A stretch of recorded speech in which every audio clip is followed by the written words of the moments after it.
লক্ষ্মীর ভান্ডার ভিক্ষা, তাহলে বিজেপির মহিলারা যারা বড় বড় কথা বলছেন তারা মমতা ব্যানার্জি দেওয়া ভিক্ষা নেয় কেন? ব্যাংক থেকে যখন কে বলেছে বিজেপির ভিক্ষা? সরকারি কর্মসূচি অধিকার সবার আছে। উনারাই তো বলেন যে কাঠের মালা পরে নিতে চলে আসেন। ওনারাই তো বলেন, শকত মোল্লা কদিন আগে বলেছে 3টে অঞ্চলে বন্ধ করে দিয়েছে, ময়নাতে বন্ধ করে দিয়েছিল 6 মাস, কান মুড়ে হাইকোর্ট থেকে আদায় করেছি। ভাঙড়ের ওই 3টে অঞ্চলের যারা আছেন, সে হিন্দু হোক আর মুসলিম হোক, ভারতীয়, সে মা বোন দিদিরা আমার সাহায্য চাইলেন করব। দাদা, বেলডাঙ্গা কাণ্ড নিয়ে সুপ্রিম কোর্ট বড় বড় কথা বলতে না বলেন। আমরা 7 কোটি লোককে প্রধানমন্ত্রী অন্ন সুরক্ষা যোজনাতে রেশন দিচ্ছেন ভারত সরকার। আমরা কখনো বলি না বিজেপি দেয়, আমরা বলি যে ভারত সরকার দেয়, চালু করেছেন মোদী। এই জিনিস করতে নেই। ওরা বাপের টাকা না, জগদীশ বসু লুট করে জিতেছে। ও কি করে এবার সিতাই থেকে যেতে ওর বউকে জেতায় আমি দেখি। বাংলাদেশিদের মতো একবারে বিরোধীদের কণ্ঠরোধ করবার জন্য জ্বালিয়ে মেরে দেওয়ার প্রচেষ্টা একজন আপনাদের বিধায়কের পরিবারের লোকজনদেরকে, এটা তো রীতিমতো হচ্ছে। আমি নিজে কোচবিহারে দেখে এসেছি, পেট্রোল ছড়াচ্ছিল বাইরে। আজকে ওখানে ঝামেলা করার পরিকল্পনা করেছিল গুড়াহাটির পরে একটা বুথে। আমাদের লোকরা বলে দিয়েছিল যে আমার তো পলিসি তৈরি করা আছে চন্দ্রকোনা রোডের মতো, যেখানে করবে গাড়ি ঘুরাবো, থানায় গিয়ে সারা রাত্রি বসতে হবে, ওটা বাংলা দেখবে। দাদা, বেলডাঙ্গা কাণ্ড নিয়ে সুপ্রিম কোর্টে গেল এনআইএ, কিন্তু মামলা হাইকোর্টে ফেরালো শীর্ষ আদালত। হ্যাঁ, স্টে দেয়নি, এসএলপি গ্রহণ করেনি। ওয়েলকাম করছি। দেশ বিরোধী শক্তি যুক্ত, পিএফআই যুক্ত, সিমি যুক্ত, কড়া ব্যবস্থা নেওয়া উচিত। 3 দিন পর পর জাতীয় পথ এবং রেলপথ আটকে রাখবে, মামার বাড়ি আপনার এরা। দর্শক, শুভেন্দু অধিকারী এই মন্তব্য রাখছিলেন, বক্তব্য রাখছিলেন, আমরা শুনছিলাম। ওই কয়েকদিন আগে ক্যানিং পূর্বের বিধায়ক শওকত মোল্লা তিনি বলেছিলেন না যে আমাদেরকে যারা ভোট দেয়নি তাদের ঘরের লিস্টে থেকে নাম কেটে দেবো, এবং লক্ষ্মীর ভান্ডার বন্ধ করার হুঁশিয়ারি রীতিমতো দিয়েছিলেন। ওই ভাঙড়ের 3টি অঞ্চলে এই হুঁশিয়ারি শওকত মোল্লা দিয়েছিলেন।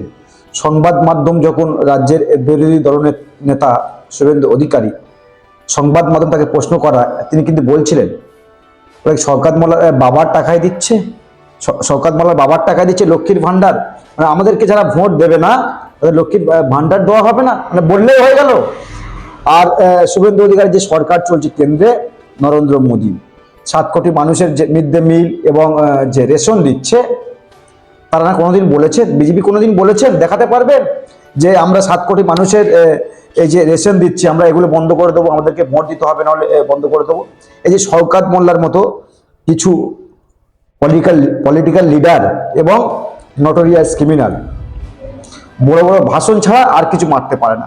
প্রশ্ন তো উঠছে, জনসাধারণের ট্যাক্সের টাকায় সে লক্ষ্মীর ভান্ডার হোক, আবাস যোজনা, বাড়ি হোক, আর যাই হোক না কেন, রাজ্যের প্রকল্প রাজ্যের মানুষ পাবে। শওকত মোল্লা সেখানে থেকে এসে যখন ভোট পায় শওকত মোল্লা সাহেবেরা, নওশাদ সিদ্দিকীদের সঙ্গে, মেন কথা হচ্ছে নওশাদ সিদ্দিকীর সঙ্গে রাজনৈতিকভাবে পেরে উঠছে না এই শওকত মোল্লারা। এদের তো কাজ এই বোমা বাঁধার, বন্দুক নিয়ে থাকা।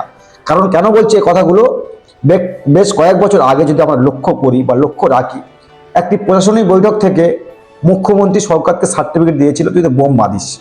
তো তার ব্যাপারে আমরা কি সার্টিফিকেট দেবো? তার নেত্রী মুখ্যমন্ত্রী তিনি সার্টিফিকেট দিয়েছেন। তো ফলে এ সমস্ত লিডার যারা পশ্চিমবাংলায় রয়েছে, এরা ওই আইএসএফ যে দল রয়েছে না, নওশাদ সিদ্দিকী সাহেব যেটা ভাঙড়ে আর কি জিতে রয়েছে, ছোট দল, দলের বয়স এখন 5 বছর, তারা একটা মাত্র বিধায়ক, তাদের উপরে যত মানে এই তৃণমূলের যারা নেতা রয়েছে তাদের রাগ ক্ষোভ কেন বুঝতেই হবে। আইএসএফ একটি ভালো জায়গা কিন্তু তারা তৈরি করেছে। 2021 সালে তারা নির্বাচনে লড়াই করেছিলেন, বেশ ভালো লড়াইটা দিয়েছিলেন। তো ওই শওকত মোল্লার মতো কিছু নেতা আছে না, ওই বোমমাতা নেতা, তো অনেক জায়গায় আইএসএফকে ভোট দিতে দেয়নি। সেটা তো এখন আমরা বুঝতে পারছি, কারণ বিরোধী দলকে যদি ভোট দেওয়া যায় তার জন্য লক্ষ্মীর ভান্ডার বন্ধ করার হুঁশিয়ারি হয়, তো ভোটের সময় কি হয় এগুলো আপনারা নিশ্চয়ই বুঝতে পারছেন। তো এখন আইএসএফ একটা ভালো জায়গায় তারা প্রভাব রাখছে, ভালো জায়গায় একটা প্রভাব রাখছে। আইএসএফের সংগঠন বিভিন্ন এলাকায় যেখানে ছিল না, 2021 সালে যেখানে ছিল না, সেখানে তারা সংগঠন মজবুত করেছে, এবং আইএসএফের যারা কাজ করছে একনিষ্ঠ কর্মী, তারা ভালোভাবে কাজ করছে, এবং যে আইএসএফ দল 2026 একটা ফ্যাক্টর হবে এটা কিন্তু আর বলতে বাকি রাখে না। আমরাও বুঝে গিয়েছি, বাংলার মানুষ সে কথাই বলছে, বিকল্প একটা সরকার চাই। আদৌ কি 2026 সরকার পাল্টাবে কিনা সেদিকে দেখার বিষয় রয়েছে। তবে আমরা বলছি, আমরা এখান থেকে আওয়াজ তুলছি, কেন এগুলো বিভেদ করা হবে? আমাদেরকে যারা ভোট দেবে না, আমাদের সরকারের প্রকল্প নেবে না, কেন নেবে না? প্রকল্প সরকারের বাবার টাকায় তৈরি, শওকত মোল্লাদের মতো বাবার টাকায় তৈরি। সরকার প্রকল্প দেয় জনসাধারণের জন্য। সরকার কিন্তু দেয় কে কি রাজনৈতিক দল করে, রং করে, সেদিকে কিন্তু সরকার দেয় না। অর্থাৎ জনসাধারণ যাদের প্রাপ্য তারা পাবে। তো শুভেন্দু অধিকারী সাহেব তিনি মন্তব্য করেছেন, তিনি প্রকাশ্যে বলেছেন তো ভাঙড়ে 3টি এলাকায় 3টি অঞ্চলে যে লক্ষ্মীর ভান্ডার বন্ধ করে দেওয়া হয়েছে হিন্দু মুসলিম। আবারও বলছি, শুভেন্দু অধিকারী তিনি বলেছেন হিন্দু মুসলিম আমি কিছু দেখব না, যদি তার সঙ্গে যোগাযোগ রাখে। যেন ময়নাতে কিছু মানুষকে লক্ষ্মীর ভান্ডার ওই বন্ধ করে দেওয়া হয়েছিল ওই বিজেপিতে ভোট দেওয়ার অপরাধে। মানে একটা বাংলার ট্রেন্ডিং চলছে, তৃণমূলকে ছাড়া যদি অন্য দলকে ভোট দেওয়া হয় সেটা গণতন্ত্রের বাইরে। তো ময়নাতে কিছু সংখ্যা মানুষ তারা বিজেপি করেছিলেন, তার ফলে তাদেরকে কি ভোগ করতে হয়েছিল? কয়েক মাস লক্ষ্মীর ভান্ডার বন্ধ করে দেওয়া হয়েছিল। সেটা শুভেন্দু অধিকারীরা আদালতে লড়েছে, মাঠে ময়দানে লড়েছে। এখনো কিছুদিন আগে সেই লক্ষ্মীর ভান্ডার সরকার চালু করতে বাধ্য হয়েছে, কারণ সরকারের প্রকল্প, কারণ বাবার টাকা দিয়ে ওখানে আসেনি, জনগণের ট্যাক্সের টাকায় সরকার সেখান থেকে জনসাধারণের ভালোর জন্য প্রকল্পগুলো চালু করে। আসলে প্রকল্প তো নয়, ভিক্ষাবৃত্তি। তো সরকার যেটা চালু করেছে সেটা তো জনগণ পাবে, আর এই শওকত মোল্লার মতো লিডারেরা সেটাকে কাটার চেষ্টা করছে। কারণ ভাঙড়ে শওকত মোল্লারা ভালো করে বুঝে গিয়েছে যে ভাঙড়ের মানুষ তৃণমূল কংগ্রেসকে ভোট দেবে না। ফলে ধুমকে চুমকে যতটা ভোট নেওয়া যায়, তাতে কি তৃণমূল কংগ্রেসের কোনো লাভ হবে দর্শক? সেদিকে তো আমরা তাকিয়ে থাকবো 26-এ কিভাবে এই শওকত মোল্লারা মানুষকে ধুমকে চমকে কিভাবে ভোট নেয়।